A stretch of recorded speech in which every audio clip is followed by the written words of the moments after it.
Bien, jóvenes, tengan todos muy buenas tardes. Bienvenidos a la Academia Sepermuni. Esta vez en Historia Universal, en la sesión número 11, vamos a hablar sobre la Revolución Francesa y también pues, los imperios coloniales industriales. Cuando nos referimos pues, a la Revolución Francesa, hay que tomar en cuenta que fue un proceso de cambios muy significativos en el ámbito económico, político y social. Fueron luchas en el cual la burguesía las va a dirigir con el apoyo de la población. ¿Contra quién, profesor? Contra el antiguo régimen, ¿no? Es decir, contra la monarquía absolutista del rey Luis XVI, en la cual pues el objetivo principal de la burguesía era obtener el control del Estado. ¿De acuerdo? Ahora, muchos dirán, profesor, ¿y cuáles fueron las causas, las razones por el cual principalmente se van a dar estos acontecimientos, ¿no? ¿O por qué fue esta lucha que usted me acaba de mencionar dirigida por la burguesía parisina principalmente? Bueno, las razones podemos encontrarlas pues, en el ámbito económico, ¿no? Hay que recordar pues que la Francia de ese tiempo pasaba pues por una grave crisis fiscal debido pues a los excesos en los gastos de las guerras que tenía con sus vecinos, por sus derroches que realizaban ya sea pues en banquetes, fiestas, en Palacio de Versalles, a cargo pues de la aristocracia. Y también pues sin duda Francia pues todavía tenía pues rezagos feudales que impedían pues despegar la industria y con los impuestos que se estaban estableciendo o que se realizaban, trababa enormemente el impulso comercial y que directamente eso afectaba a la burguesía. ¿De acuerdo? Muy bien. Otra razón principal por la cual estalla la revolución es porque la burguesía estaba marginada del poder político. El antiguo régimen, encarnada pues en el gobierno absolutista del rey Luis XVI y de sus antecesores, junto con el clero y la nobleza, impedían pues, ¿no? que la participación de la burguesía en el gobierno del país. Estaban pues completamente marginados de ello. Otro aspecto que me estaba olvidando también importante es que como consecuencia pues o como causa de la economía, en el aspecto económico, es que los únicos que pagaban impuestos era justamente la burguesía y el pueblo. ¿Y a dónde se iba todo ese dinero? En los gastos militares, en los derroches que la nobleza y el rey realizaban constantemente. En el aspecto social, diríamos que en este caso, jóvenes, había una estructura social muy clasista, estaba formada por estamento, es decir, ninguno que estaba determinado en cierto sector podía trasladarse a otro, tenía que vivir en esas mismas condiciones, esa era su condición de vida, no podía escalar posiciones sociales. Había claramente pues una clase dominante, conformada por el primer y segundo estado. Hablamos del alto clero y de la nobleza. Ellos obtenían todos los privilegios. Eh, por ejemplo, ellos tenían la tenencia de la tierra en un 99%, a pesar que eran una minoría, tenían pues el 90% de la concentración de tierras en Francia y encima no pagaban impuestos, mientras que la gran mayoría, conformada por la burguesía, artesanos, campesinos, no tenían pues ningún tipo de privilegios y sí pagaban los impuestos para mantener pues al Estado francés. Entonces diríamos pues que la sociedad francesa está dividida en estamentos. Primer estado, conformado por el alto clero. Segundo estado, conformado por la nobleza, por la aristocracia francesa. Y el tercer estado, o estado llano también como se le conoce, estaba conformado por la burguesía, campesinos, artesanos, etc. ¿De acuerdo? Había también, pues, sin duda, un aspecto ideológico, ¿no? Hay que recordar, pues, que los pensadores ilustrados como Voltaire, Montesquieu, Rousseau, proponían, pues, el establecimiento de nuevos tipos de gobiernos que eran contrarias al absolutismo. Pero hay algo que también se ha estudiado muy poco, jóvenes, que tiene que ver, pues, con un tema ambiental. En el siglo XVIII, Europa pasó por un problema de cataclismos o de problemas climáticos que perjudicaron las cosechas y por el cual pues la gente empezó a padecer de hambre. En especial pues los franceses, que ya estaban completamente empobrecidos. Y eso pues impulsó pues a una serie de descontento por parte de la población frente a sus autoridades, porque en vez de auxiliarlos, en vez de ayudarlos, lo que hacían era cobrarle más impuestos. Se llevaban pues el poco trigo que habían logrado cosechar y eso pues provocó una mayor ira en la población. ¿De acuerdo? Bien, entonces es importante también ver este tema de los problemas ambientales que vivió Francia en ese tiempo. Muy bien. Pero las razones fundamentales, claro está, pues fueron sin duda económicas y políticas, ¿no? Muy bien. A ver, vamos hoy día rápidamente, jóvenes, a estudiar el proceso histórico de la Revolución Francesa, en la cual en realidad tiene tres etapas, no dos, como algunos libros mencionan. Hablamos pues de la etapa monárquica, la etapa republicana y la etapa napoleónica o imperial. Profesor, ¿por qué Napoleón tiene mucho que ver aquí? Porque fue sin duda un importante artífice para que la revolución tuviera éxito. Muchos consideran pues que si Napoleón o cualquier otro militar con esas características no hubiera aparecido en ese tiempo, la revolución de repente no hubiera tomado el camino que luego vamos a conocer.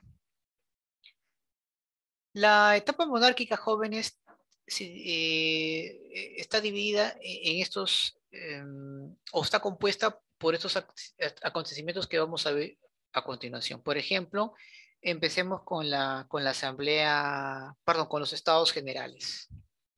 A ver, recordemos pues que Francia vivía una crisis económica. Muy bien. Entonces, sus economistas, entre ellos Necker, muy ligado a los intereses de la burguesía, convence al rey que era necesario hacer ciertas reformas para mejorar la crisis económica fiscal. Por lo tanto, el rey decide convocar a una reunión extraordinaria donde iban a estar pues, los representantes de los tres estados, el, el primer estado, el segundo estado y el tercer estado. En este caso hablamos del clero, la nobleza y la burguesía. El, el tema a tratar era pues una reforma tributaria, es decir, tratar después de que también la nobleza, el alto clero paguen sus impuestos, ¿no? Que era lo justo. Pero resulta pues de que debido pues al problema de votación, esta reunión se frustra. Es decir, tanto el primer y segundo estado se oponían pues a los cambios fiscales que pretendía, por ejemplo, de realizar el tercer estado. Y dijeron, pues entonces vamos a votar para ver si procede o no ese debate. El tercer estado quería que la votación sea por representante, porque ellos tenían la mayoría. Pero tanto el clero como la nobleza prefirieron pues que el voto sea por estado. Y claramente pues ellos tenían una ventaja, porque ellos representaban pues al primer y segundo estado. Ante esa situación, la burguesía pues se retira del recinto. Y en ese mismo año se van a reunir en una sala de juego de la pelota, así se le conoce, y van a jurar no retirarse hasta darle una constitución a Francia. Claramente, pues todo esto ya estaba todo tramado. La burguesía francesa lo que buscaba era ya tomar el control directo. Y qué mejor, pues, que promulgando una constitución. ¿Por qué, profesor? Porque el nacimiento de una constitución iba a limitar los poderes absolutistas del rey. Y esta Asamblea Nacional justamente era el inicio para que la burguesía, con el apoyo pues, de la mayoría de la población y de algunos nobles también y clérigos, van a lograr en ese mismo lugar juramentar. Y ahí elaboran una constitución para Francia. Nace lo que conocemos como la Asamblea Legislativa, jóvenes. Perdón, la Asamblea Constituyente. Entonces, profesor, en este lugar van a promulgar la Constitución. Así es. ¿Y qué va a hacer el rey al respecto? Bueno, se va a oponer. Va incluso a enviar a sus tropas reales para desalojar a la burguesía. La burguesía, pues al enterarse que el rey había mandado a desalojarlos, promueve una exaltación popular y deciden ir a la Bastilla. Ahora, mucho eran profesor, y la Bastilla supongo pues que significaba o es una prisión donde estaban ahí los, los opositores del antiguo régimen, los enemigos políticos. Es cierto, pero en realidad, jóvenes, la decisión de organizar la toma de la Bastilla por parte de la burguesía con el apoyo de la población era principalmente apoderarse de armamento militar para que la población esté mejor armada y pueda luchar o combatir contra las fuerzas leales del rey. Y el monarca era consciente de que tomar la Bastilla era pues una afrenta y un peligro para su gobierno. Por esa razón es que desistió de desalojar a los asambleístas en ese lugar. Posiblemente un grave error del monarca, porque prácticamente estaba permitiendo la promulgación de una constitución que a la larga lo iba a sustituir o que en corto tiempo iba a ser reemplazado, claro, por este conjunto de normas. Y fue así, jóvenes, porque luego de promulgarse la constitución, empieza pues acá a establecerse pues una serie de derechos fundamentales que hasta el día de hoy perduran como parte de un derecho individual, como por ejemplo la libertad, la propiedad privada, la seguridad. Aquí se establece la Declaración de los Derechos del Hombre y del Ciudadano, donde prácticamente legitiman al burgués de tomar el control directamente del Estado. Aquí, por ejemplo, también se promueve la secularización de los bienes de la iglesia, es decir, que ahora el Estado, la población, la burguesía puede apropiarse del patrimonio de la iglesia, que antes obviamente era impensable que que eso ocurriese. Y bueno, ante esa situación tan compleja que estaba viendo la Francia de ese tiempo,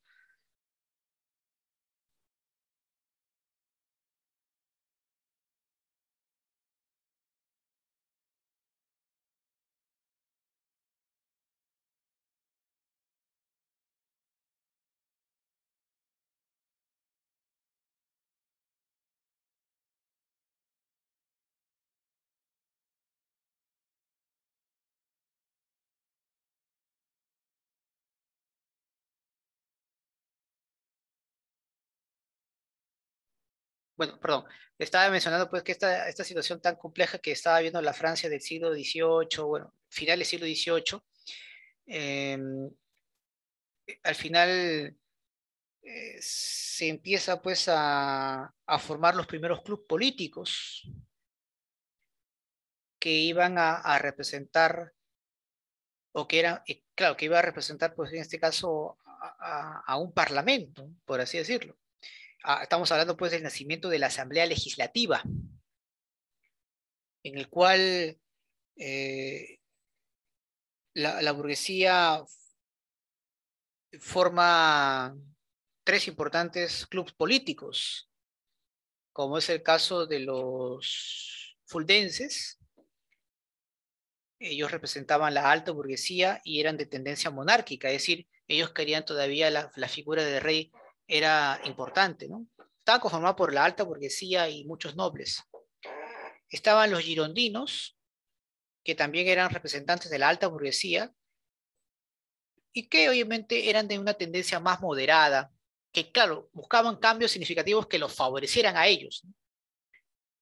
Pero se van a dar cuenta de que la revolución pues se les desbordó por completo, porque justamente aparecieron otro grupo, otro movimiento político que representaba pues a la pequeña burguesía, que de hecho pues su tendencia era muy radical. Ellos eran los jacobinos. por si fuera poco, al formarse esta asamblea, empieza pues la invasión de países que buscaban acabar con la revolución. ¿Por qué, profesor? Porque muchos de estos países eran monarquías absolutistas y necesitaban detener la difusión pues, de las ideas de la Revolución Francesa. Entonces, y bueno, pues ante esa situación tan complicada que Francia estaba viviendo, los jacobinos, apoyados por la población, toman la ciudad de París y capturan a Luis XVI, anulan la Asamblea Legislativa y otorgan el sufragio universal para la elección pues, de una nueva asamblea, en la cual todos iban a participar. Y eso a la alta burguesía le incomodó mucho,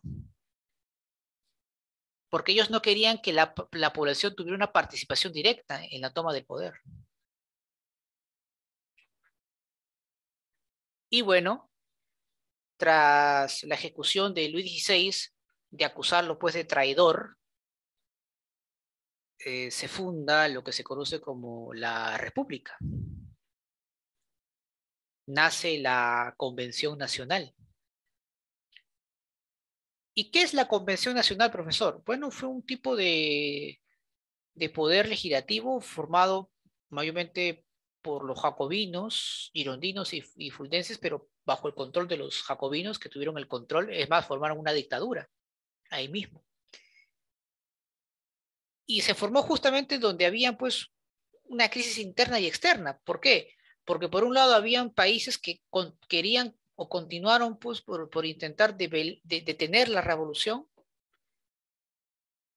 Justamente ahí se produjo pues una batalla muy importante y que permitió pues el triunfo de los revolucionarios frente a Austria en la famosa batalla de Valmy.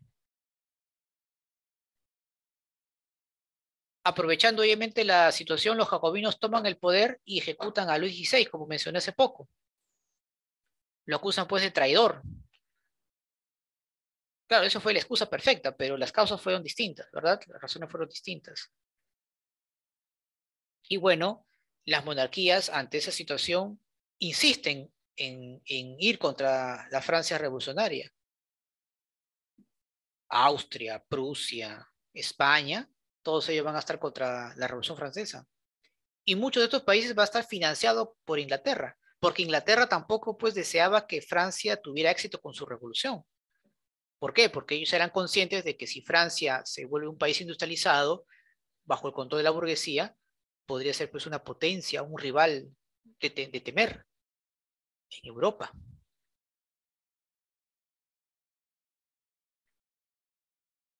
Robespierre, que era el líder de los jacobinos, va a realizar pues una serie de medidas muy radicales. Por eso que a su gobierno pues se le llamó pues el gobierno del terror, por lo sangriento y lo cruel que fue. Las mismas circunstancias hicieron pues que su gobierno tenga esas características. Por ejemplo, él formó lo que es el Comité de Salud Pública. Justamente se forma este tipo de institución para frenar pues la crisis interna y externa que Francia estaba pasando. Fue tan intensa y tan cruel esta etapa que sus propios revolucionarios.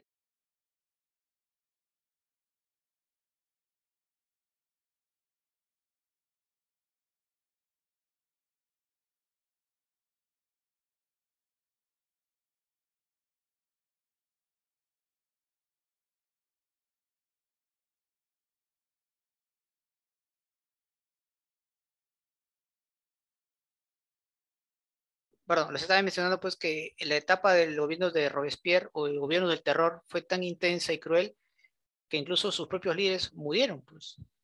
Danton, Marat, Robespierre mismo murieron en la guillotina. Paralelo a eso, pues, se produce la famosa guerra de la Vendée, que era pues una especie de guerra civil, porque habían también quienes estaban contra la revolución, principalmente las provincias. Tras la muerte de Robespierre y sus principales líderes, los girondinos recuperan el poder, jóvenes. A este episodio pues, se le conoce como la reacción termidoriana, y tratan pues de eliminar a los jacobinos. Por eso que también esta etapa se le conoce como el terror blanco, porque era la ejecución, la persecución y ejecución de los girondinos a los jacobinos. Los girondinos, al tomar el control a través de un golpe de Estado contra los jacobinos, forman el directorio. Pero ahí también van a tener gravísimos problemas, porque se produce la conspiración de los iguales, es decir, las clases campesinas dirigidas por algunos nobles querían sus reivindicaciones, como por ejemplo eliminar la propiedad privada, secularizar las tierras de la iglesia, y claramente pues esos hechos eran incompatibles con los intereses de la alta burguesía. Pero como no podían controlar estos temas, estos hechos internos y tampoco podían controlar las invasiones externas, deciden pues obviamente apoyar a Napoleón para que sea él y se haga cargo, para que la revolución pueda prosperar. Napoleón ya era un hombre muy conocido por las importantes campañas militares que había realizado contra los países invasores. Y el directorio solicita a Napoleón que se haga cargo. Es por eso que el directorio se disuelve a través de un golpe de Estado que Napoleón va a realizar, a la cual pues conocemos como el golpe del 18 de Brumario. Y a partir de ahí, jóvenes, se da lo que conocemos como la era napoleónica. Aquí pues Napoleón Bonaparte instaura en Francia una dictadura militar represiva con el respaldo de la alta burguesía. ¿Cuáles eran los objetivos que perseguía Napoleón y la alta burguesía? Tres, jóvenes: controlar el caos social, anular la restauración de la monarquía por presión de los países que ya estaban invadiendo Francia, y hacer de Francia pues una potencia industrial que compita con Inglaterra. La era napoleónica tiene dos etapas. Una de ellas es el consulado, cuando era cónsul, y como cónsul realizó dos importantes, recordamos dos hechos relevantes como cónsul. Una de ellas es el Concordato de 1801, es decir, aquí va a existir un acercamiento entre Francia y la Iglesia, que durante la Revolución Francesa pues se habían peleado, porque recordemos pues que la Revolución Francesa, al menos bajo la dirección de los jacobinos, fue muy radical, tanto así que rechazó todo signos o elementos de la Iglesia, como por ejemplo el mismo calendario. Los revolucionarios franceses reemplazaron el calendario gregoriano por el calendario revolucionario. Con el concordato, Napoleón reconocía la autoridad del Papa, pero a la vez pretendía pues que la autoridad del Papa reconociera también a Napoleón, ¿no?, como jefe de Estado o como representante del Estado francés. Y luego viene lo que se conoce como el Código Napoleónico o el Código Civil, que pone los cimientos, las bases de la economía francesa frente a Europa, y luego, y claro está, busca pues competir con Inglaterra. Napoleón en ese mismo año, 1804, se corona emperador. Y durante la etapa imperial, Napoleón, a través de sus campañas militares, empieza pues a derrotar a sus enemigos. Destruye a las coaliciones de Austria, Prusia, entre otros, y pretende incluso hacer un bloqueo continental comercial contra Inglaterra, porque obviamente el propósito de la alta burguesía francesa era pues ser competitivos frente a Inglaterra. Y para ello pues tenía que ahogarlo, tenía que bloquearlo, cercarlo económicamente. Lamentablemente para los franceses, la presencia de Inglaterra en el mercado europeo y mundial era muy grande, y claramente pues no podía ser sustituida por la nueva economía francesa, por más buena que sea. Es por eso que muchos países, a pesar de ser amenazados por Napoleón, siguieron comercializando con los ingleses. Por eso que en un segundo intento, Napoleón pues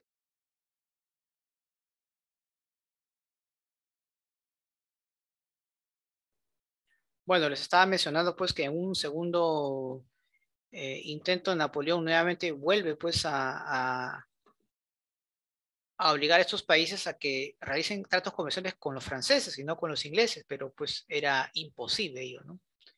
La capacidad económica o la presencia económica inglesa sobre Europa era tremenda. Lamentablemente Napoleón empieza pues ya no solamente a perder importantes batallas, sino también poco a poco es abandonado por la alta burguesía, que en un inicio le había dado todo su apoyo. Sin embargo, luego de la batalla de Leipzig, la alta burguesía le pide otra vez apoyo a Napoleón porque se había restaurado la monarquía absolutista en Francia. De su prisión regresa Napoleón y gobierna Francia durante unos 100 días, para luego nuevamente caer, esta vez de manera definitiva, en la batalla de Waterloo. ¿Cuáles son las consecuencias, profesor, de la Revolución Francesa? Se va a abolir la monarquía francesa, definitivamente, acaba el antiguo régimen, el Estado ahora va a estar en manos de la burguesía, se va a disolver pues, los privilegios estamentales, ya no van a haber pues primer estado, segundo estado, tercer estado. Claro, va a haber división de clases, es cierto, pero ya no de manera estamental. En el ámbito económico se va a abolir la servidumbre y los derechos feudales, pero claramente pues los que se van a beneficiar enormemente con la Revolución Francesa justamente van a ser la burguesía, que no solamente ahora tienen el control económico, sino también el control político. ¿De acuerdo? Muy bien. Vamos ahora rápidamente a ver, jóvenes, lo que es el imperialismo colonial del siglo XIX. Luego de que la Revolución Francesa fuese un éxito y haya consolidado a Francia como una potencia industrial, otros países van a seguir el mismo camino, se van a convertir pues, en potencias industriales, como es el caso de Alemania, por ejemplo, en Asia, Japón, en Estados Unidos, en América, Estados Unidos, etc. Y nace pues la segunda revolución industrial. ¿Pero qué es el imperialismo colonial del siglo XIX, profesor? Bueno, estas potencias imperialistas o estas potencias industriales lo que van a buscar ahora es expandir sus fronteras.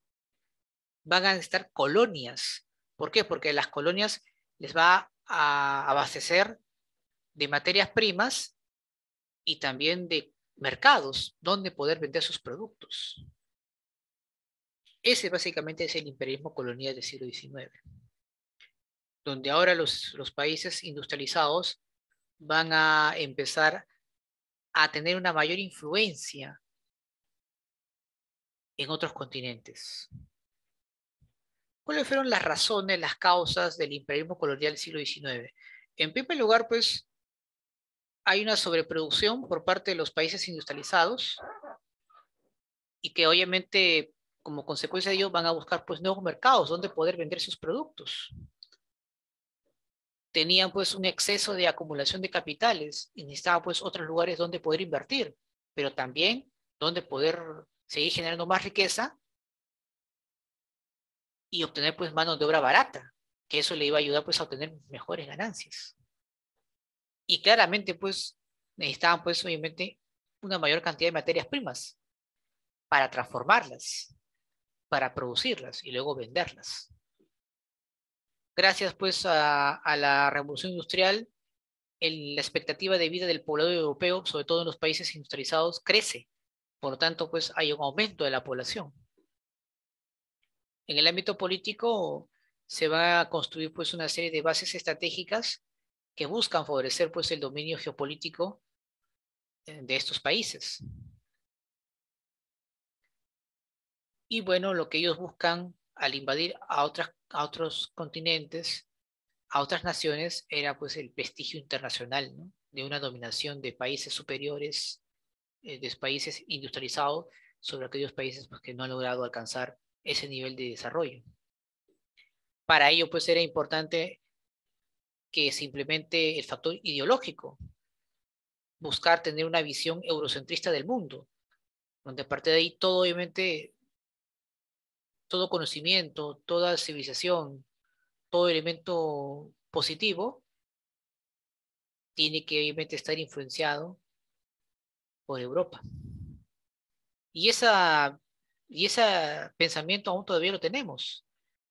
Por ejemplo, siempre pensamos pues que la filosofía como tal nace en la antigua Grecia, cuando nos damos cuenta pues que los griegos asumen la filosofía, pero gracias pues a los aportes de las culturas orientales, por ejemplo, ¿verdad?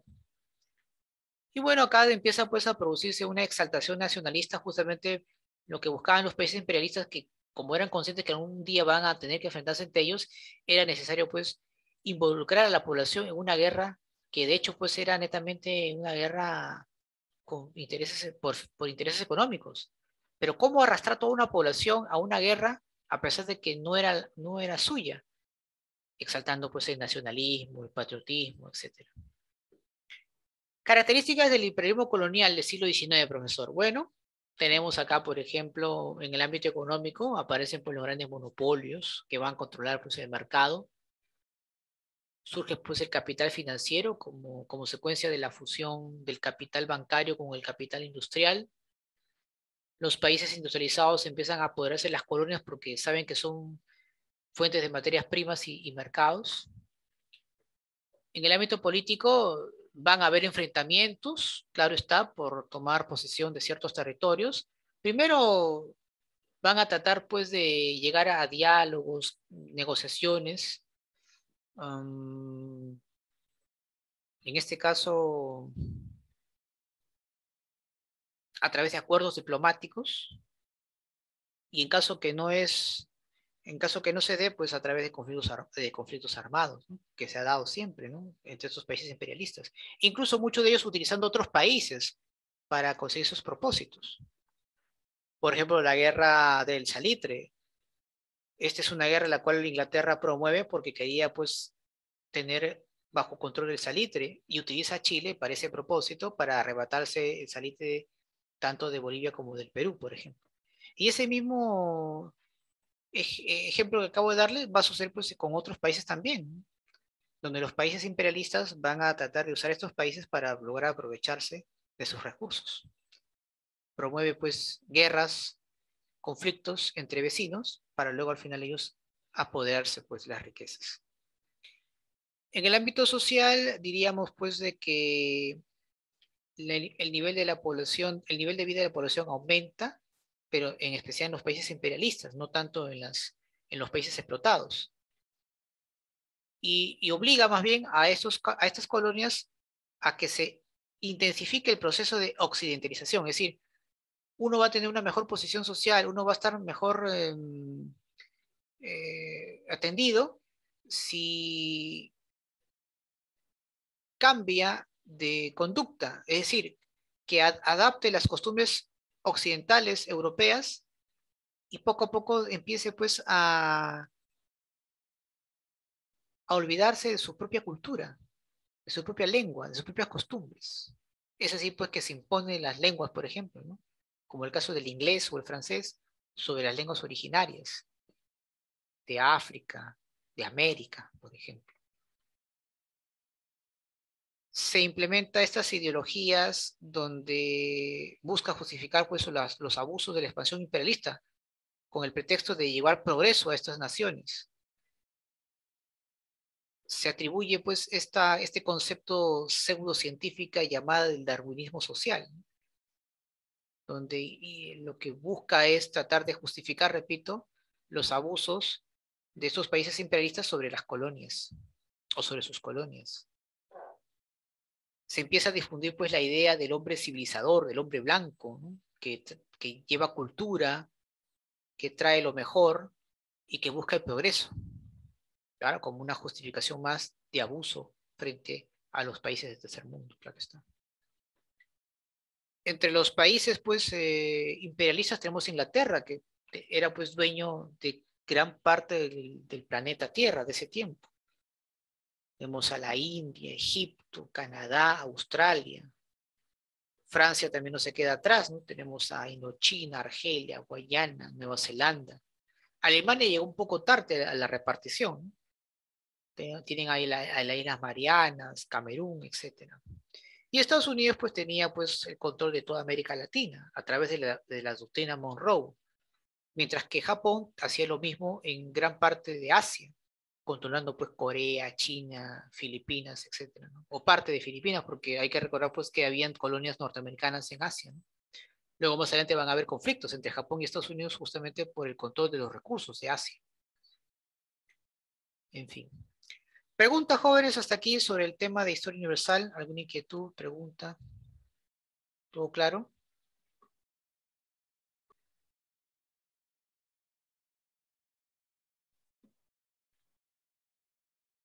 Muy bien, primera pregunta, dice. Durante el siglo XVIII, la sociedad del antiguo régimen fue objeto de cuestionamientos diversos, especialmente en la cultura francesa, ¿no? Ah, no, perdón, este es básico, disculpen. Un ratito, a ver, perdón, me he equivocado acá.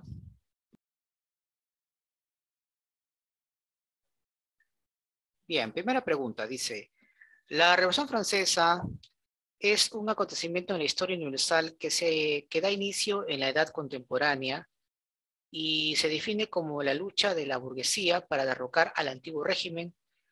Una de sus causas, bueno, acá disculpen, es causas, un ratito.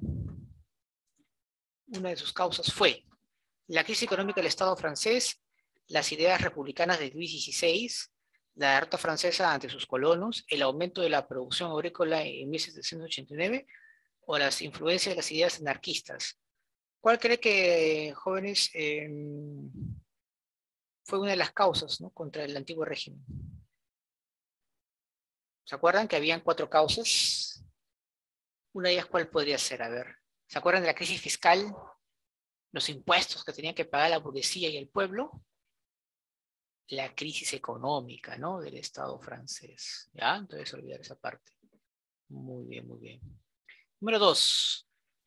En el contexto de la Revolución Francesa, la crisis económica generalizada en Francia llevó al monarca Luis XVI a convocar a los Estados Generales como medida de urgencia por recomendación de su asesor económico Jacques Necker.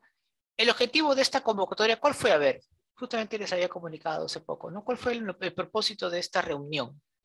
La realización de una reforma tributaria, la formulación de un sistema de votación, la redacción de una constitución, el establecimiento de una asamblea nacional o la eliminación de los derechos estamentales. ¿Cuál era el propósito de esta reunión? A ver quién se acuerda.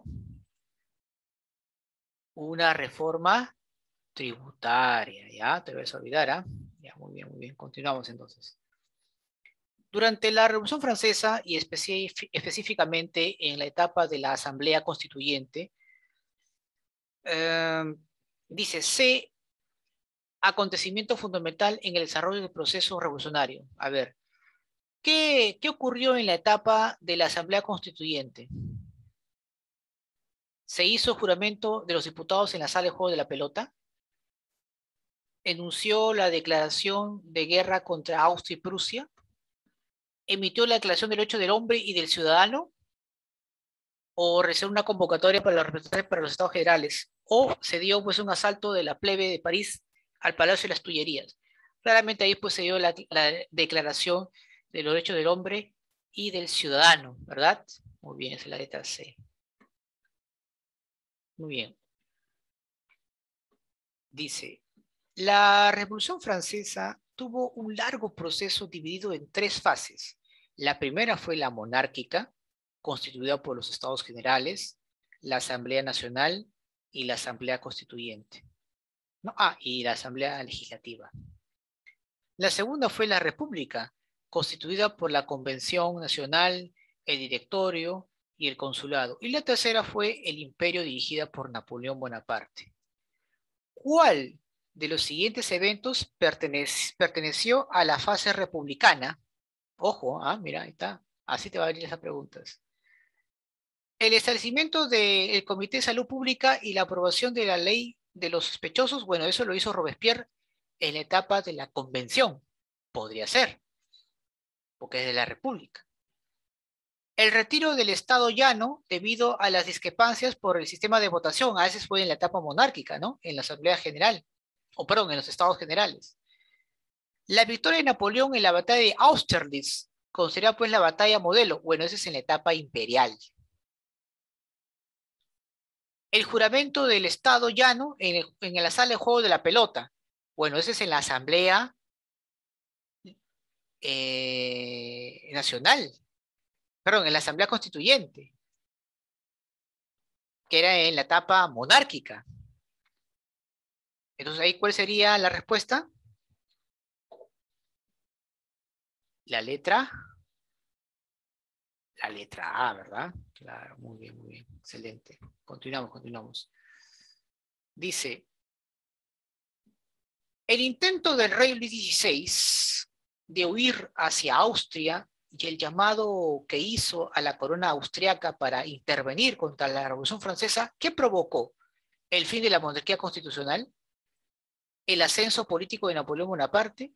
¿El fortalecimiento del consulado? A ver, disculpen la interrupción. A ver.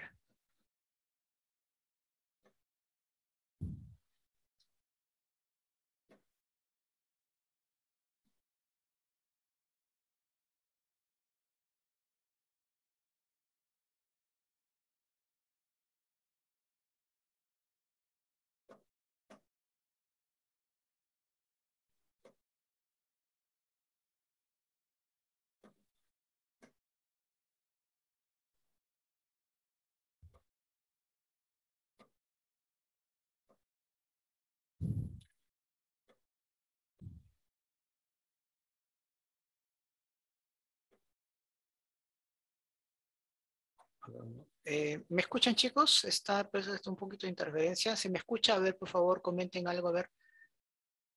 Hola. A ver, chicos, por favor, comenten algo porque si no, no voy a pensar que se ha arreglado la situación. A ver, por favor. ¿Se me escucha? Hola. ¿Se escucha, chicos? Hola.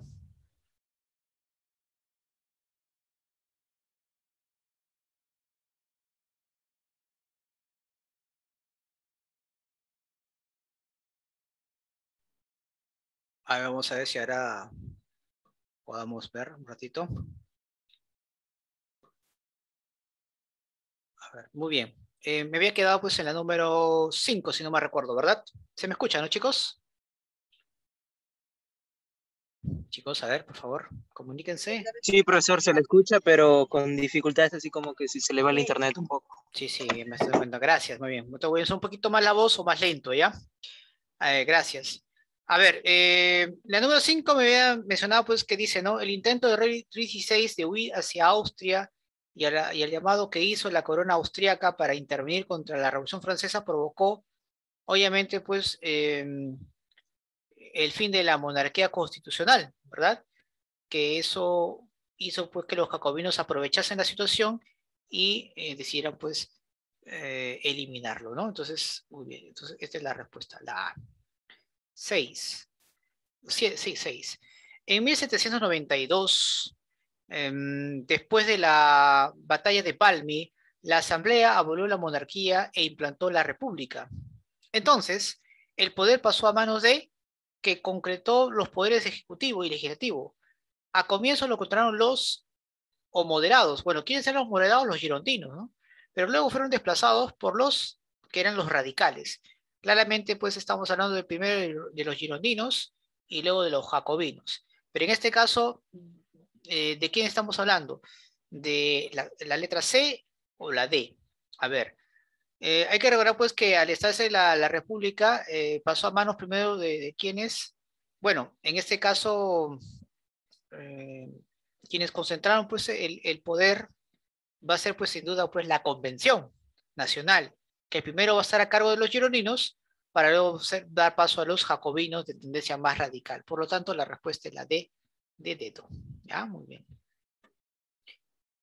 El colonialismo británico de la era victoriana del siglo XIX tuvo entre sus motivaciones principales, ahí ya estamos hablando del imperialismo colonial, bueno, la difusión de los modelos culturales británicos, a ver acá, ¿qué es culturales? Un ratito. La expansión de la religión protestante, el deseo de competir con otros países, la curiosidad y motivación científica o los intereses económicos. ¿Qué dicen ustedes? Los intereses económicos principalmente, ¿no? Claro. La conferencia de Berlín, celebrada en Alemania, reunió a varios estados europeos con el objetivo de formar una santa alianza contra las revoluciones liberales, acabar con la guerra entre Prusia y el Imperio francés, diseñar un sistema de defensa para las democracias europeas, acordar la repartición colonial del continente africano o poner fin a la política imperial de Asia y Oceanía. Claramente, en esa conferencia, los países europeos se reunieron para repartirse África. ¿De acuerdo? Muy bien. 9. La guerra del opio, acaída en los años de 1841 y 1842 entre China e Inglaterra, permitió a los ingleses obtener el dominio de Pekín, la isla de Hong Kong, la libertad de comercio, el puerto de Macao o la apertura de los 7 puertos. Bueno, ahí pues básicamente su intención era tener un control de los puertos en China para vender sus productos, principalmente el opio. Entonces, la apertura pues de los 7 puertos. Ahí está. Dice, la doctrina Monroe, presidente de los Estados Unidos, tuvo como finalidad promover la intervención de Europa en América, evitar la intervención europea en América, sofocar los movimientos separatistas de América en el sur, perdón, de América del Sur, o apoyar la política del virrey del Perú llamado Abascal, o establecer una monarquía absolutista como sistema político de América. Claro que no, ¿no? De hecho, pues lo que buscaba era evitar la intervención de Europa en América, porque obviamente Estados Unidos quería pues el control de la región. ¿De acuerdo? Muy bien, chicos. Ay, disculpen la interrupción que hubo. 5 minutos de descanso y luego retomamos pues historia del Perú, ¿ya? Con la República Aristocrática. ¿De acuerdo? Muy bien. 5 minutos y retornamos. Bien, jóvenes, retornando nuevamente pues a la sesión número 11, pero esta vez en el curso de Historia del Perú, vamos a hablar sobre la República Aristocrática, ¿no? Bueno, diríamos pues que la República Aristocrática es un periodo en el cual la oligarquía, en la cual pues representa a los banqueros, comerciantes, adinerados, latifundistas, todos ellos aglutinados en el Partido Civil, van a pues a gobernar el Perú y que claramente van a tener pues una dependencia del capital británico, ¿no? Básicamente ello, ¿no? Esta oligarquía pues se basaba pues en la agroexportación. Ahora bien, algunas características que tenemos que tomar en cuenta. Primero, ¿cómo es que la República Aristocrática logra o se origina? Porque recordemos que surge pues después del segundo militarismo. Bien, recordemos que Cáceres por segunda vez había obtenido el triunfo para lograr la presidencia. Claro, fue un triunfo para muchos especialistas fraudulento, donde solamente no compitió con nadie más y solo él se otorgó pues el mandato. Obviamente era un hombre ya muy desgastado, ya no tenía el respaldo de las masas a la cual él había traicionado y tampoco pues tenía el respaldo político del Partido Civilista. Más bien los civilistas estaban apoyando a este caudillo, Nicolás de Piérola, que era pues una persona carismática, por así decirlo, y formó una coalición contra Cáceres. Piérola con sus montoneras, todos ellos aglutinados en el Partido Demócrata, con el apoyo de los civilistas, derrocan a Cáceres. Y con Piérola pues se instaura la República Aristocrática. ¿Sí? Muy bien. En el aspecto económico hay una clara dependencia del capital británico. Muchas empresas como London Pacific, Petroleum Company, y que obviamente eran dueños de las actividades más importantes que el Perú tenía, tanto en la minería, en la agroexportación, etcétera, estaba obviamente bajo el control británico. Estados Unidos también tenía cierta influencia, en especial en la minería, pero claramente pues Inglaterra en ese tiempo tenía una mayor inversión de capitales en nuestra economía nacional. E incluso se manejó los famosos enclaves, ¿no? Que eran centros, lugares de explotación donde se usaba tecnología británica, pero mano de obra nacional. Y esto lo vemos mayormente pues, en las minerías, en los yacimientos mineros y en los campos agrícolas. Ahora bien, en el aspecto social vemos pues que hay una explotación tremenda. Van a haber pues tres formas de explotación que se utilizaba en esa época. Una de ellas pues es el yanaconaje, que era pues la servidumbre, esa condición de siervo que tenían muchos indígenas que tenían que trabajar en condición de semi-esclavitud en la casa, en la hacienda de su patrón. El enganche es obviamente un sistema también de explotación en la cual pues se disponía la fuerza de trabajo de una persona con un salario por adelantado. Lamentablemente esta persona contraía pues fuertes deudas, ¿no? Que lo obligaban pues obviamente a seguir trabajando para el dueño o para con quien obviamente hizo ese contrato, ¿no? Ahora, hay que recordar, jóvenes, de que, vamos a poner un ejemplo, ¿ya? Esto se da, repito, bastante en los yacimientos mineros y, y también em, en el sector agrícola. Un ratito, chicos.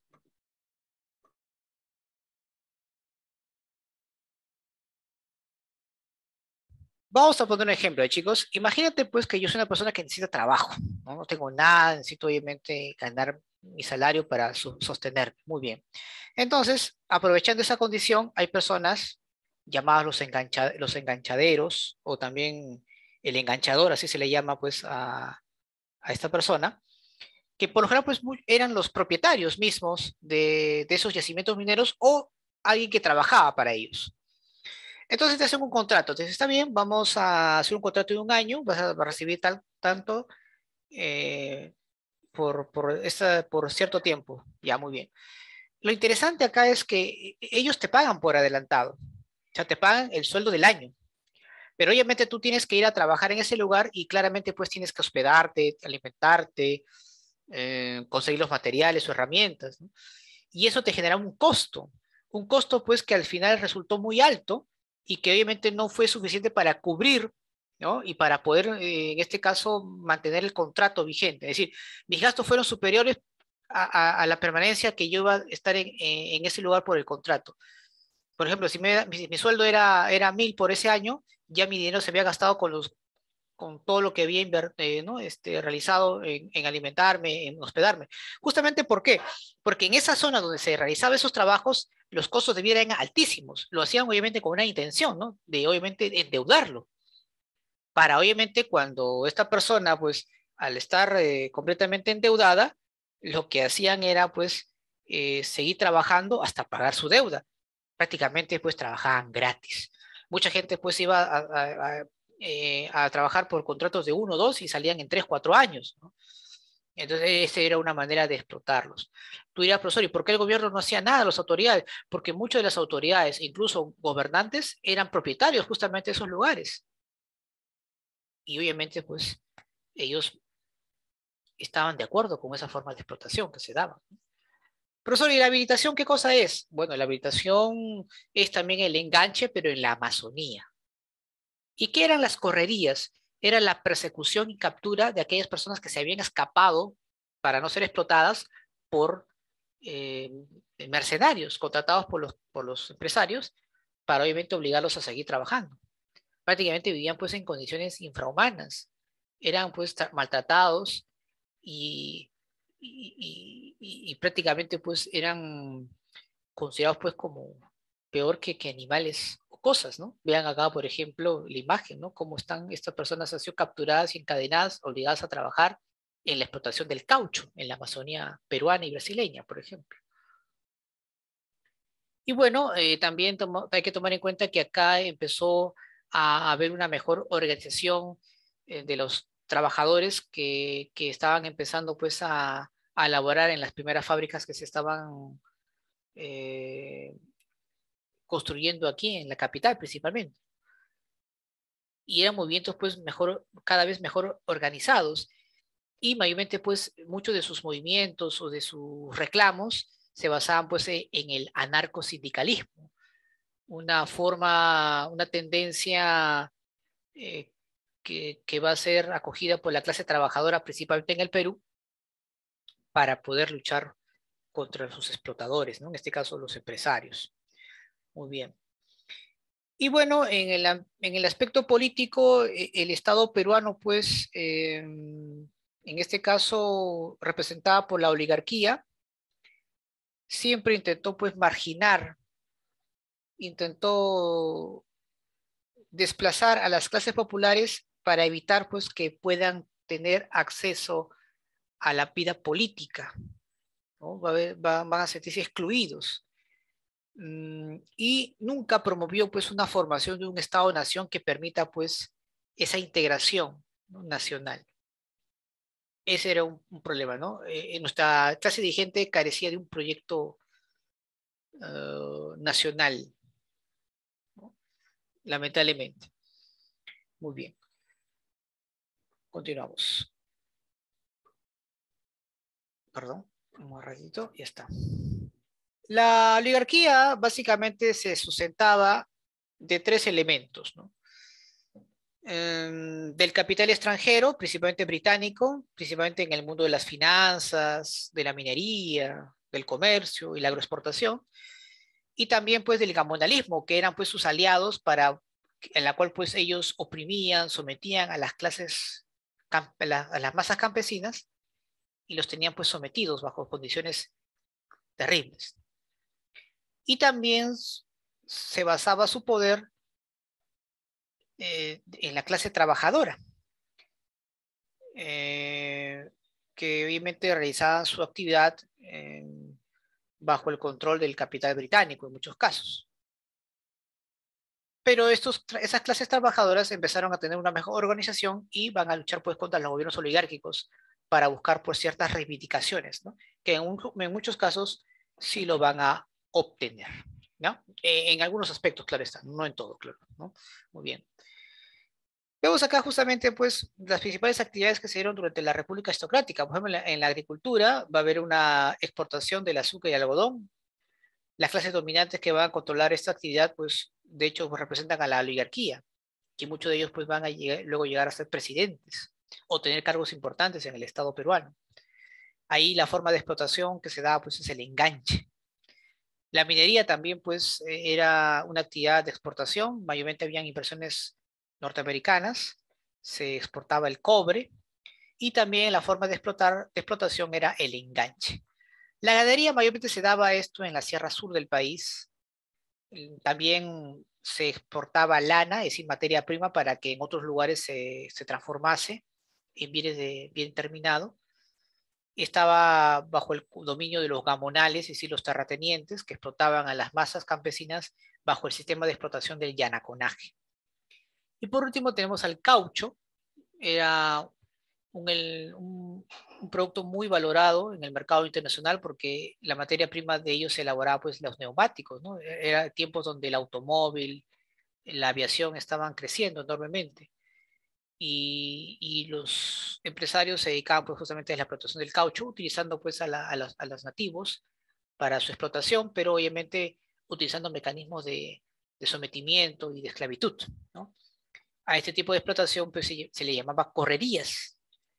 Y la habilitación, pues, bueno, correría era la persecución y captura de nativos para seguir obligados a trabajar, y la habilitación era una forma de enganche también, ¿no? Como había mencionado en su momento. En el ámbito social, claramente, pues vemos una clase dominante y una clase dominada. La clase dominante estaba conformada por la oligarquía y los gamonales, dueños de tierras y de haciendas. Y luego tenemos pues como sector dominante bueno, acá es, perdón, sector dominado, ya un ratito acá, una confusión. Sector dominado, un ratito.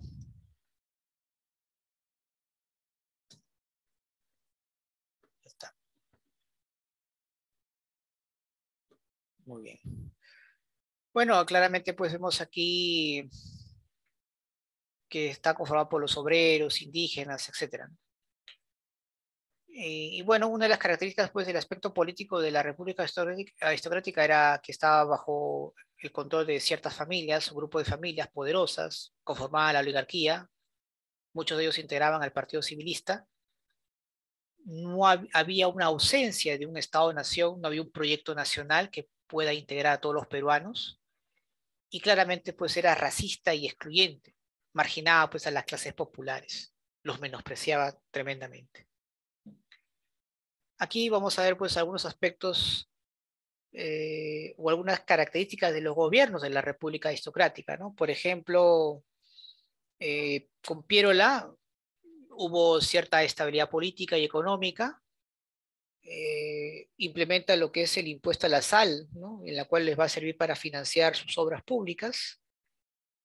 En su gobierno, pues, surgen las primeras fábricas, principalmente de capital extranjero, como es el caso de los helados Donofrio, por ejemplo, o en este caso la empresa Inca Mining Company. Claramente aquí se va a dar pues una concentración de tierras en beneficio pues de los grandes agroexportadores, donde se van a apropiar pues de grandes extensiones de tierra en beneficio pues de la oligarquía. Aquí pues empiezan a amasar fortuna las grandes familias, tanto nacionales como extranjeras, ¿no? Como los Gildemeister, Larco, Aspilla, Pardo, etcétera. Piero la trae la misión militar francesa dirigida por Paul Clement, en la cual pues crea la Escuela Militar de Chorrillos y el servicio y también pues el sistema, o en este caso impulsa pues el sistema militar obligatorio también, ¿no? Tras el término de su mandato, aparece como principal representante del Partido Civil Eduardo López de Romaña, por eso que para muchos el segundo civilismo se inicia con López de Romaña, no con Piérola. ¿Por qué? Porque Piérola no representaba el Partido Civil, pero sí fue una pieza importante para que los civilistas luego tomen el poder del Estado peruano. Con Eduardo López de Romaña, una de las cosas que hay que tomar siempre en cuenta es que él promulga lo que es el Código de Agua y el Código de Minería, por ejemplo. Eso te va a preguntar siempre, ¿no? Tú dirás, profesor, ¿y el Código de Agua en qué consiste? Bueno, el Código de Agua era una especie de reglamento donde la distribución del agua va a ser según el tamaño de la propiedad ¿no? del terrateniente o del hacendado, ¿no? Claro que esto beneficiaba pues enormemente a los grandes propietarios porque ellos mayormente pues concentraban la mayor expansión de tierras, ¿no? El Código de Minería establece pues que dar propiedad a perpetuidad a aquella empresa minera que quiera explotar, ¿no? Algún yacimiento, y bajo esa situación, claramente pues llegaron a venir empresas norteamericanas principalmente a explotar nuestros recursos, ya que prácticamente le estaba dando en bandeja la apropiación, la posesión perpetua de nuestros recursos, ¿no? Muy bien. Tras el término de su gobierno, sale elegido como presidente del Perú Manuel Candamo, pero muere rápidamente, ¿no? Al año nada más muere, pero a pesar de ser efímero su gobierno, y promulgó lo que es la ley de ferrocarriles. El objetivo claramente era mejorar pues la comunicación entre los enclaves mineros y agrarios y también con las haciendas, ¿no?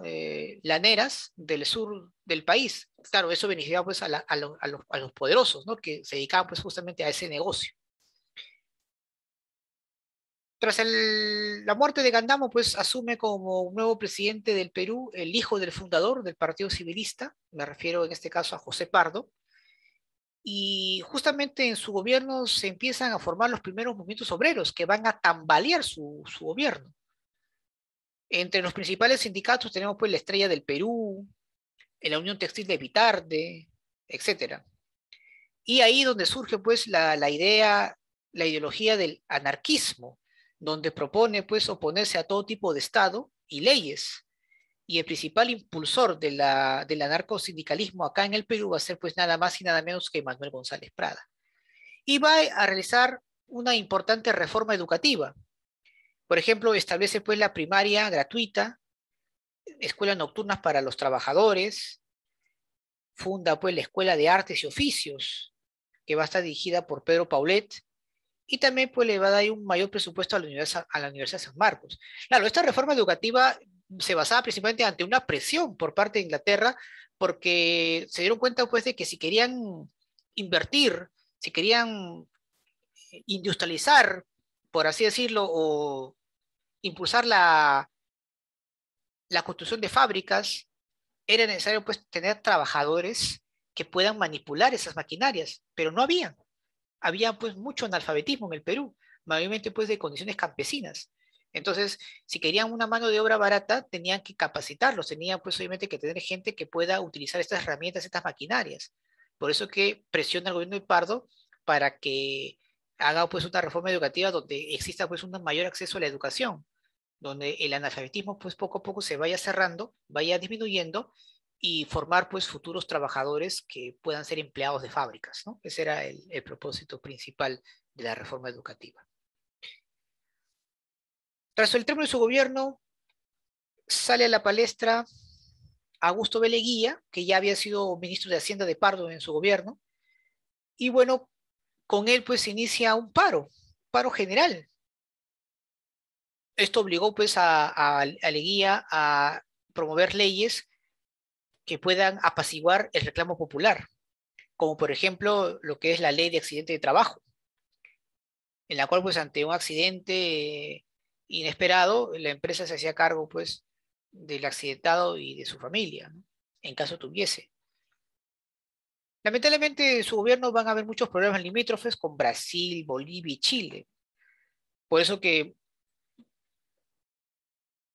Leguía va a tener pues que ceder territorio, por ejemplo, al Brasil, con el famoso Tratado Velar de Río Branco, donde ya establece fronteras definitivas con ese país.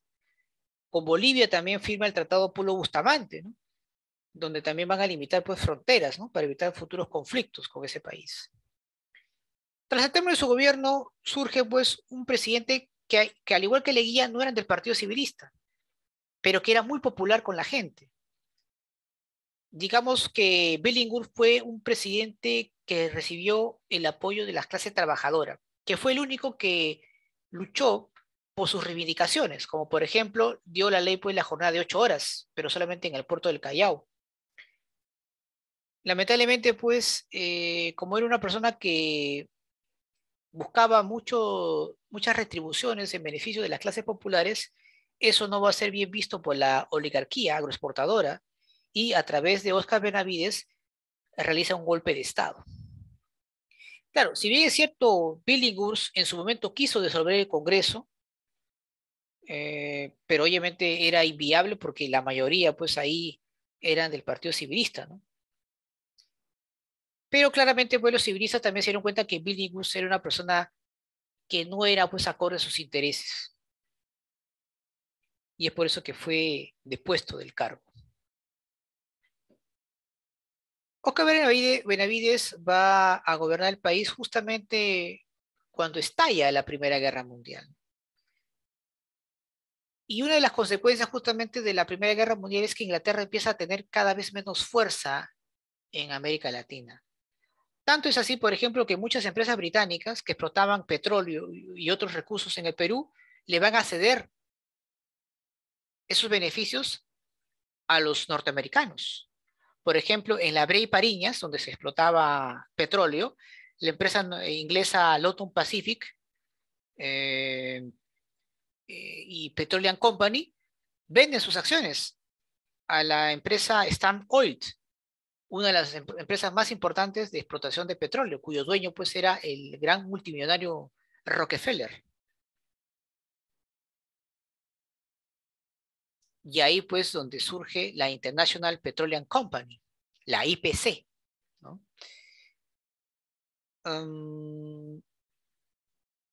En su gobierno se da la inauguración del Canal de Panamá, una obra realizada por Estados Unidos, y gracias a ello pues ese país se apropia, ¿no?, del Canal de Panamá y domina pues todo el comercio del Pacífico Sur.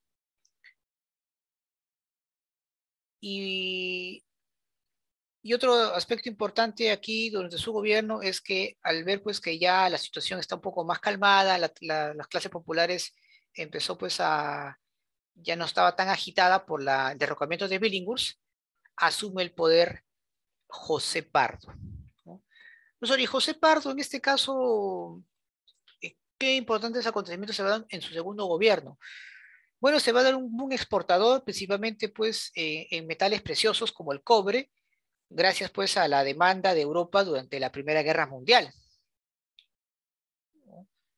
Una de las consecuencias inmediatas pues justamente de la guerra es que sube el precio de las exportaciones y aumenta pues la explotación de las clases trabajadoras, principalmente pues en las fábricas, en las minas y en las haciendas, ¿no?, donde obviamente el sueldo se va a mantener, se le va a explotar mucho más y obviamente los propietarios, los dueños de estas fábricas van a aumentar más sus ganancias. Justamente como parte pues, de ese abuso que se estaba dando durante el gobierno de José Pardo, van a haber pues, muchos levantamientos, entre las más importantes dirigidas por nuestro amigo Gutiérrez Cueva, en Puno, más conocido como Rumimaki, ¿no? El objetivo de esta revuelta era pues devolver pues las tierras a los campesinos indígenas que habían sido despojados por los gamonales y que el Estado pues no había hecho nada para evitar eso. Otro aspecto importante de su gobierno es que se va a dar pues un paro general en todo Lima y Callao. Eso obligó pues a Pardo a establecer la ley de 8 horas a nivel nacional, porque la paralización pues de la producción y del comercio era terrible. Y Pardo pues no tuvo otra alternativa que decretar la jornada general de 8 horas para todos los trabajadores del Perú. Hasta que al final va a ser derrocado por Augusto B. Leguía, ¿no?, dando inicio pues a lo que conocemos en la historia del Perú como el oncenio de Leguía, ¿no?, tema que ya veremos la próxima semana. ¿Preguntas, dudas, chicos, hasta aquí sobre la República Aristocrática? ¿Alguna inquietud?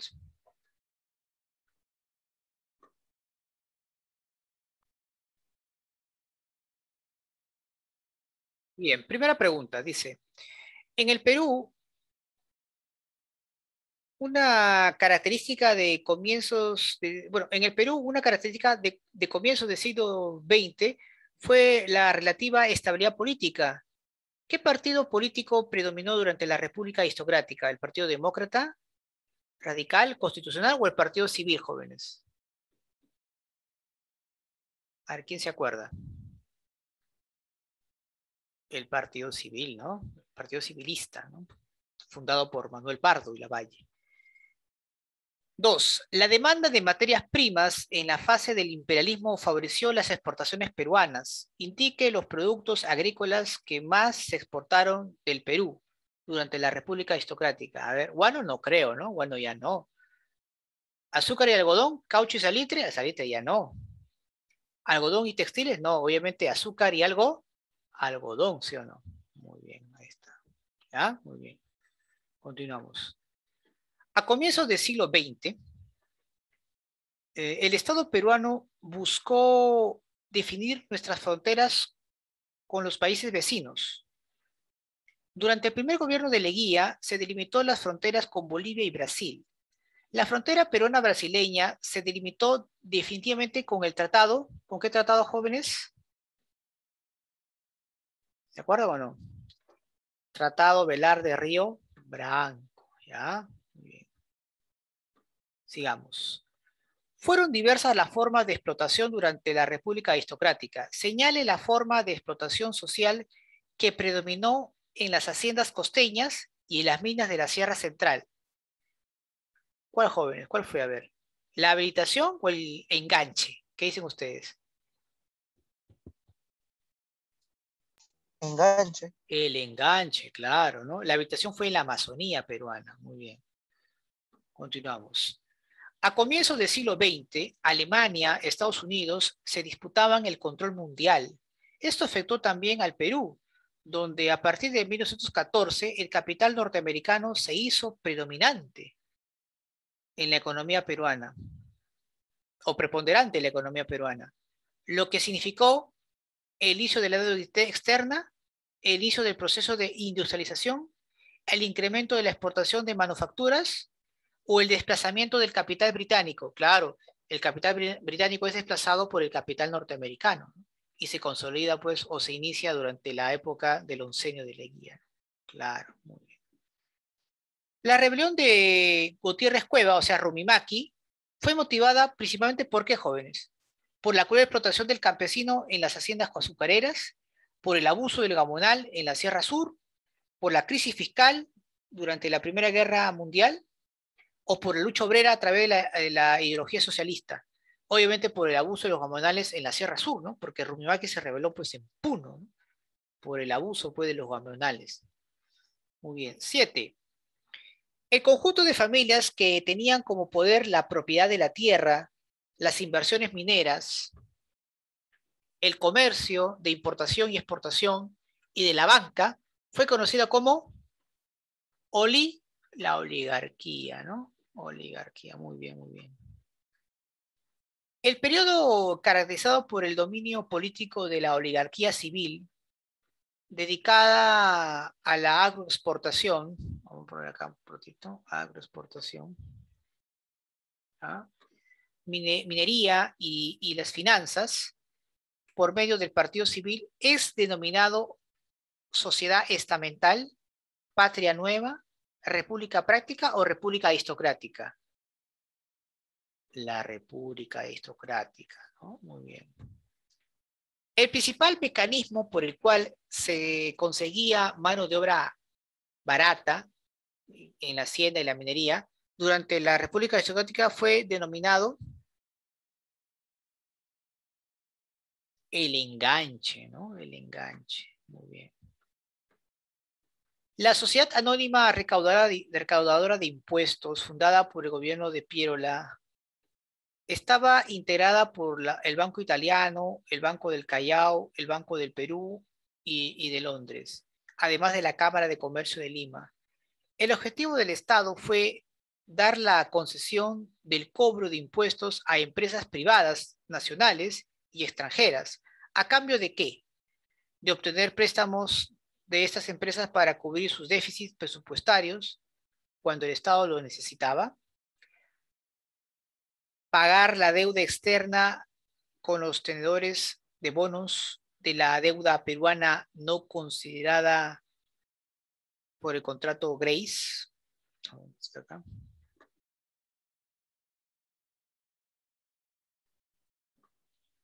Por los préstamos para la inversión oligárquica en la producción azucarera, préstamos para los hacendados oligarcas y gamonales.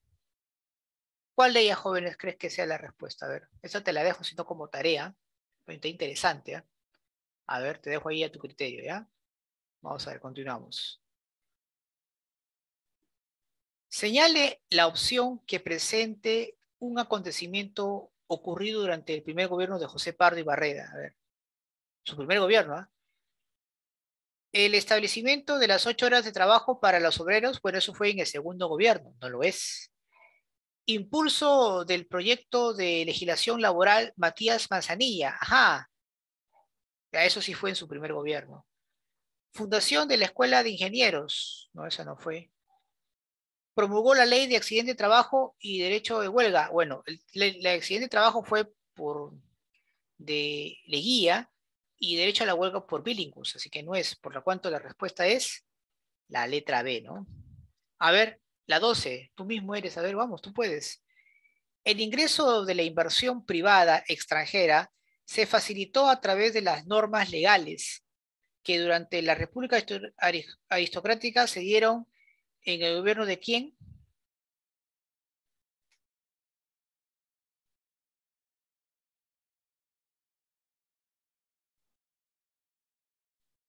A ver, ¿qué dices tú? ¿Lope de Romaña, Manuel Candamo o José Pardo?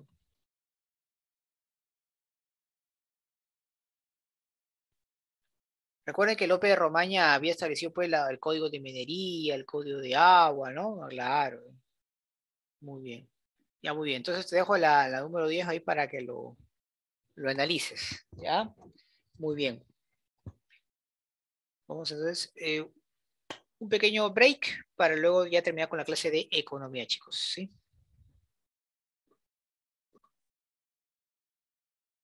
Bien, jóvenes, bienvenidos a la última sesión, esta vez en la semana 11 en economía. Vamos a hablar pues sobre la teoría de la producción, ¿de acuerdo? Bien, jóvenes, un hecho acá significativo es lo siguiente. Para producir cualquier bien o servicio, se va a requerir de un conjunto de elementos, ¿de acuerdo? A la cual pues nosotros vamos a denominar factores productivos. Entre ellas pues tenemos los factores productivos clásicos que surgen, ¿no? En el siglo XVIII, en la cual pues son el factor naturaleza, trabajo y capital. En la actualidad se van a considerar pues hoy en día otros factores productivos también, llamados factores productivos modernos, como es el caso de la empresa y el Estado. Ahora, em, por lo general pues hoy en día los conocimientos, las habilidades y los procesos en sí son entendidos como elementos importantes para que los factores productivos puedan llegar a alcanzar un nivel óptimo, ¿correcto? Ahora, entonces, profesor, explíqueme qué es la producción. Muy bien. A ver, es aquella fase, jóvenes, del proceso económico donde se van a reunir y combinar adecuadamente para que el proceso, para que obviamente puedan crearse los bienes y servicios. Pero ¿qué cosas se van a combinar adecuadamente, profesor?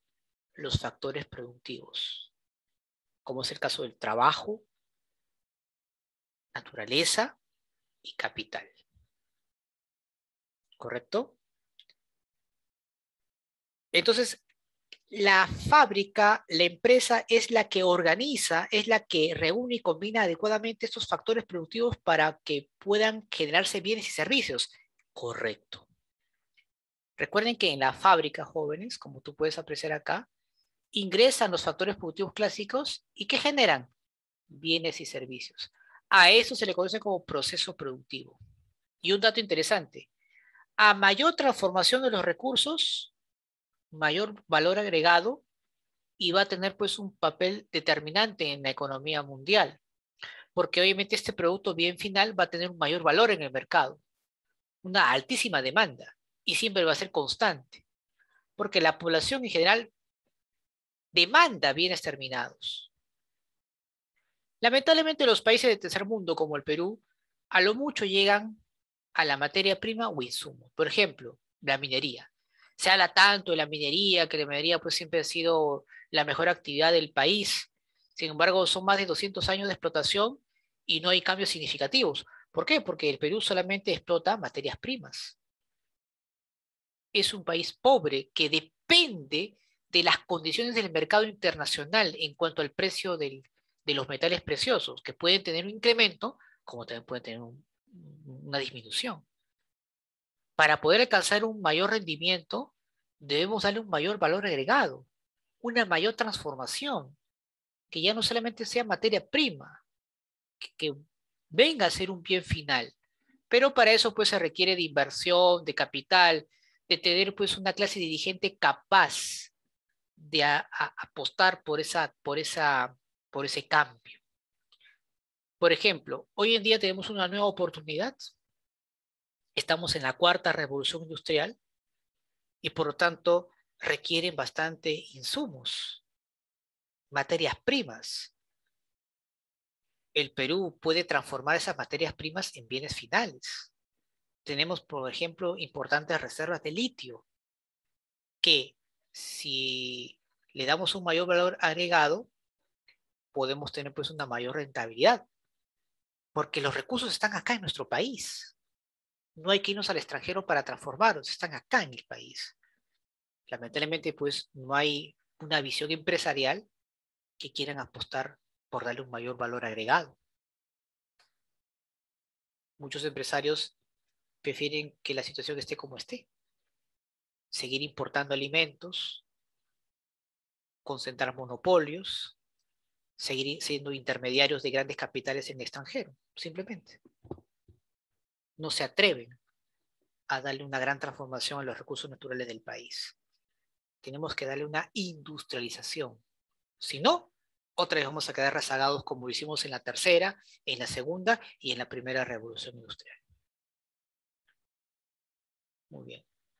Profesor, entonces explíqueme rápidamente en qué consiste los factores productivos. Bueno, los factores productivos son todos aquellos elementos que participan en la producción de bienes y servicios, jóvenes. En este caso tenemos al factor naturaleza, que son factores productivos clásicos, cuyo, por ejemplo, estamos hablando pues el suelo, el mar, el aire, los minerales, todos los elementos que nos rodean al ser humano. Tenemos pues al factor trabajo. En este caso hablamos pues de los obreros, ingenieros, aquellos que obviamente realizan su actividad física o mental, ¿no? para, para producir. Tenemos acá el capital, que son todos aquellos bienes producidos por el ser humano, que al final lo vamos a seguir utilizando para que sigan produciendo nuevos bienes y servicios. Por ejemplo, maquinarias. Las maquinarias permiten la creación de nuevos bienes y servicios, ¿sí o no?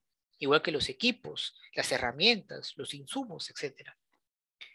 Luego tenemos los factores productivos modernos. En este caso hablamos de la empresa, que es el organizador, es el que reúne y combina pues a los factores productivos clásicos. Ahí va a depender pues de la habilidad gerencial, el emprendimiento empresarial, etcétera, para lograr pues alcanzar, maximizar sus ganancias. ¿Y el Estado qué papel cumple ahí, profesor? Bueno, es el regulador, el promotor de la inversión privada, en la cual pues interviene y permite pues las condiciones favorables para que la producción pueda ser realizada. Y eso va a depender pues de las medidas o políticas económicas del Estado de turno, ¿no? Del Estado en general, perdón, ¿sí? Representada por los gobiernos de turno.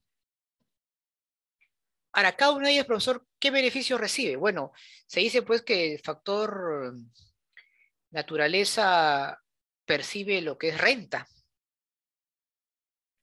El factor trabajo percibe salario. El factor capital percibe intereses. ¿Y la empresa qué percibe? Ganancias, claramente. Y el Estado que recibe pues por los impuestos que cobran las empresas. ¿De acuerdo? Entonces esto es muy, muy interesante tomar siempre en cuenta.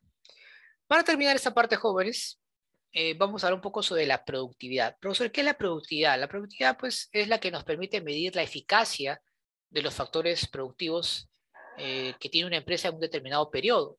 Y para medir, pues, la productividad, tenemos que tomar en cuenta la cantidad de volúmenes de producción en un determinado periodo de tiempo y la cantidad que estamos utilizando de factores para poder, obviamente, producir.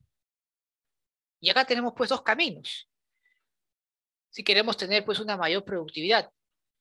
Cuando, por ejemplo, producimos una mayor cantidad de bienes o servicios, bueno, en este caso de bienes, lo tenemos que hacer pues con la misma cantidad de factores productivos, es decir, tratar de no hacer más gastos de lo necesario. O podemos producir pues la misma cantidad de bienes en un determinado periodo de tiempo, pero con un menor costo de los factores productivos. Por ejemplo, puedo tomar en cuenta, de repente, me es muy costoso comprar estos insumos, pues voy a adquirir otros, de repente de menor calidad, pero más baratos. De repente puedo disminuir el sueldo de mis trabajadores o en todo caso de reducir personal. Puedo ampliar mi empresa contratando gente y la cual pues yo le dé un salario mínimo. En fin, hay varias, ¿no? Formas de maximizar tu productividad. Porque recuerden que el fin de la empresa no es obtener tu satisfacción personal, sino generar ganancias. Y va a hacer todo lo posible para hacerlo, ya sea en desmedro o en perjuicio de las personas o optando por abaratar sus costos de producción. ¿De acuerdo? Eso no te vayas a olvidar nunca. Bien, chicos. Les dejo ahí el material de economía para que lo tengan, lo resuelvan. Si es que hay una duda, una pregunta, ya saben, la otra semana nos podemos comunicar y poder ayudarlos a resolver, ¿no? Pero es bueno que lo resuelvan ustedes mismos, ¿sí? Muy bien.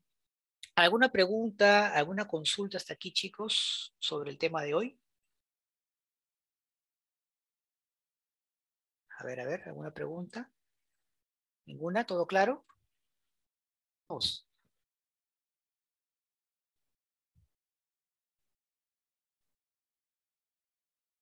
Primera pregunta, dice. Joaquín tiene un auto con el cual realiza pues un servicio de transporte particular por Lima Metropolitana. En la producción que él realiza predomina el uso, perdón, predomina el uso del factor productivo. Eh, empresa, tecnología, mercado o capital. ¿Qué dicen ustedes?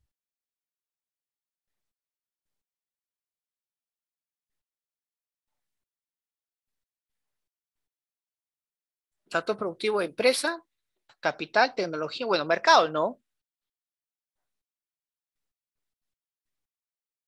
Él utiliza, es un servicio.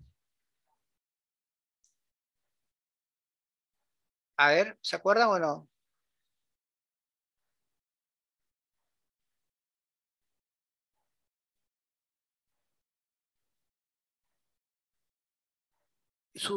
Él tiene una flota o un auto que le genera pues otros bienes y servicios. Factor capital, ¿no? Factor capital, no te olvides, ¿ah? Muy bien. Continuamos. Servando es un venezolano dedicado pues a la venta de ropa. Vamos a ver acá un ratito. A la venta de ropa. En el mercado de Gamarra, ¿no? Está, a ver acá, está buscando o está, a ver, perdón, ya está. Perdón, disculpen, a ver, no sé, ¿qué estaba acá? Ya, un ratito. Ya. Está buscando ahorrar con la finalidad, pues, de ayudar a su familia. ¿Ya? De ayudar a su familia, que es a su familia. Muy bien. En su país. Su actividad productiva se encuentra dentro del sector económico. A ver, ¿cuál sería ahí? Primario, terciario, secundario, industrial. ¿Qué podría ser ahí? Obviamente se dedica a un servicio, ¿no? En este caso, pues, a la venta, ¿no? De ropa de mercado, buscando ahorrar cantidad, finalidad de ayudar a su familia. Su actividad productiva se encuentra dentro del sector económico primario. Él extrae materias o extrae insumos, ¿no? Secundario, se dedica a la industrialización. Terciario, se dedica, pues, en este caso, a la venta, ¿no?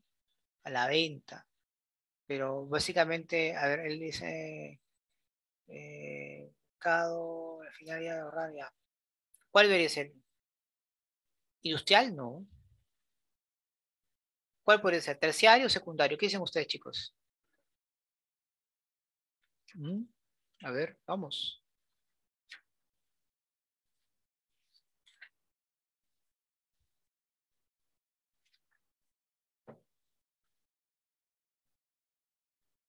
Vamos, chicos, vamos. A ver si lo dejamos para el final, si no, ya. A ver, vamos, continuamos. A ver, tienen que también participar, chicos, ¿ah?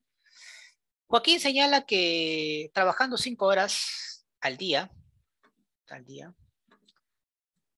en su taxi puede realizar hasta 3 traslados por hora, es decir, 15 servicios por día trabajado.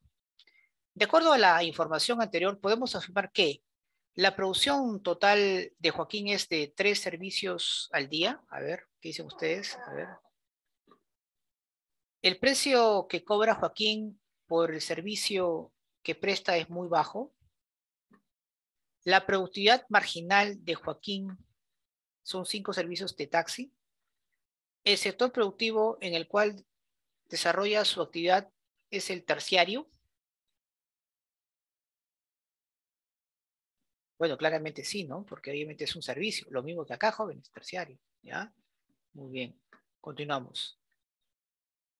En la productividad se puede obtener que la combinación eficiente de los factores de producción, esta tiene como objetivo, a ver, la productividad se puede obtener de la combinación eficiente de los factores de producción. Esta tiene como objetivo reducir la rentabilidad, incrementar los costos, mejorar las márgenes de ganancias, reducir las unidades de producción, obviamente pues aumentar o mejorar mis márgenes de ganancia, ¿no? Que es lo que busca toda empresa. ¿Ya? Entonces se ve esa parte. Víctor vive en Pisco. Allí ha comprado un terreno de mediana extensión, el cual pues se dedica a sembrar y cosechar algodón. De acuerdo a lo anterior, afirmaremos que, acá, o afirmamos que la labor de Víctor se encasilla dentro del sector secundario. Recordemos que Víctor vive en Pisco y ahí ha comprado un terreno y se dedica pues solamente a sembrar y cosechar algodón. De hecho, pues es sector primario, ¿no? A ver, sigamos. ¿Su actividad se relaciona con la industria? No. La siembra y cosecha es propio del sector económico primario. Es propio. Solo la venta del algodón pertenece al sector económico primario. No. Entonces la respuesta es la C, ¿verdad? Claro. Muy bien.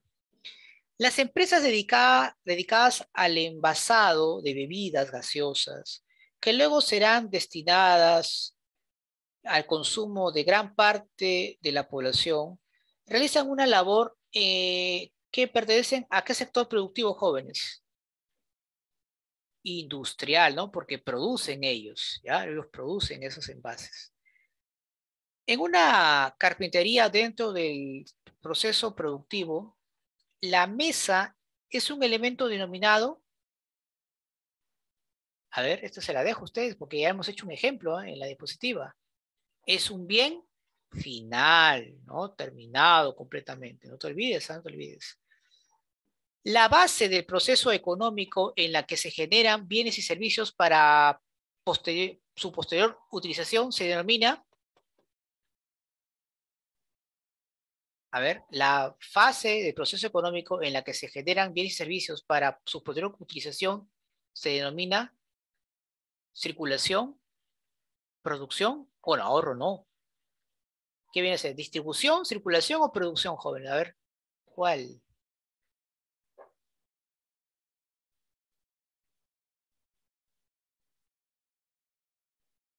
Recuerden los procesos económicos, ¿alguien por ahí se acuerda de los procesos económicos o no? En la cual primero es producción, luego ¿qué viene? ¿Alguien se acuerda o no? ¿Es circulación o distribución?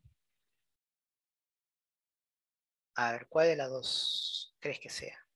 Porque recuerden eh, que una vez que estos productos salgan de las fábricas, van a tener que desplazarse a los mercados. A eso se llama circulación. Luego, una vez que están ahí, son comprados por los consumidores y este beneficio va a permitir pues, que puedan recibir todos aquellos que han sido parte de la producción o de los factores productivos. A esto pues denominamos distribución. Entonces, esa es la respuesta, ¿no? Ya no te vas a olvidar, ¿ah? Muy bien. La distribución es la fase donde perciben pues beneficios a aquellos que han intervenido en la producción. Domingo, dueño de la panadería El Francés, quiere elevar la cantidad de panes producidos por sus trabajadores. Es decir, Domingo quiere elevar sus costos para nada, ¿no? Incrementar la productividad de sus trabajadores, elevar los sueldos de sus trabajadores o disminuir su rentabilidad económica. Lo que quiere es incrementar la productividad de sus trabajadores para beneficiarse, ¿no? Claro, la letra B. ¿Ya? A ver, continuamos.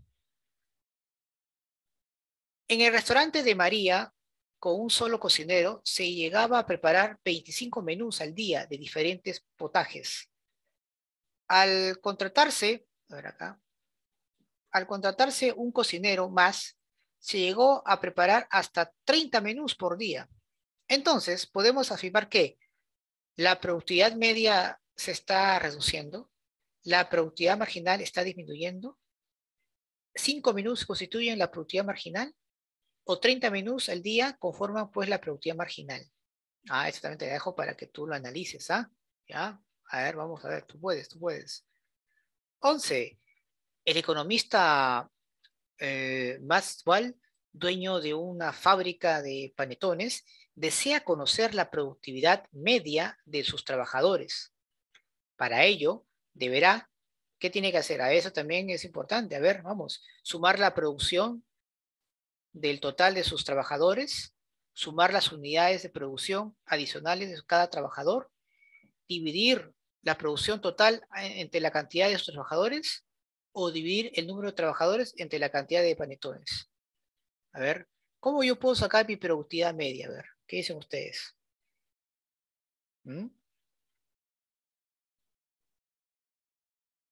A ver, ¿qué es productividad marginal, productividad media? Bueno, ya sabemos qué es productividad, ¿sí o no? Ahora lo que nos faltaría de repente es conocer qué es la productividad, en este caso, media, ¿sí o no? A ver, vamos a ver, les voy a explicar un poco el concepto para y de ahí podemos resolver ese problema, pero quiero que ustedes por favor lo hagan, ¿ya? Miren, la productividad media, jóvenes, ¿de acuerdo?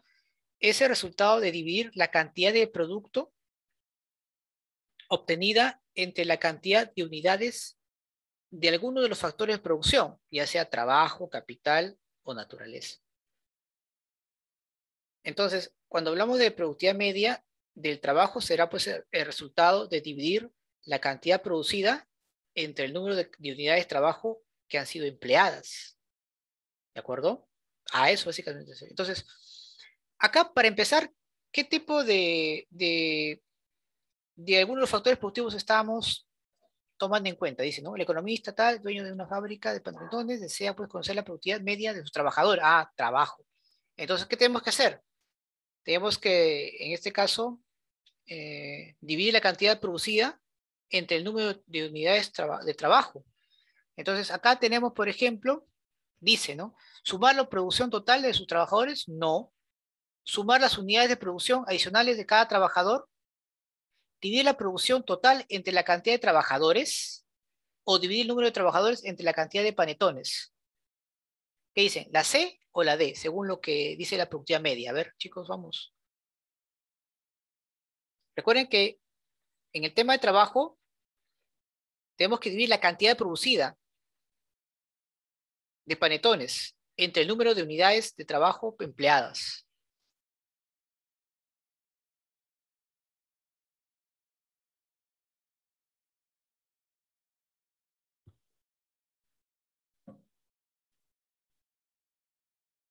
La producción total, ¿no? Entre la cantidad de trabajadores. ¿Ya? Te se olvidará. 12. En la producción de cualquier bien o servicio se requerirá de empleados, insumos, maquinarias. Estos elementos constituyen la materia bruta, costo de producción, factores productivos, materias primas.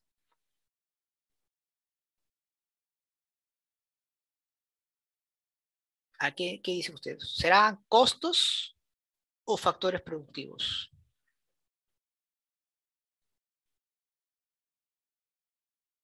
Ahí está hablando pues de los factores productivos, ¿no? Porque maquinaria es el capital, insumo es factor naturaleza y empleados es factor trabajo.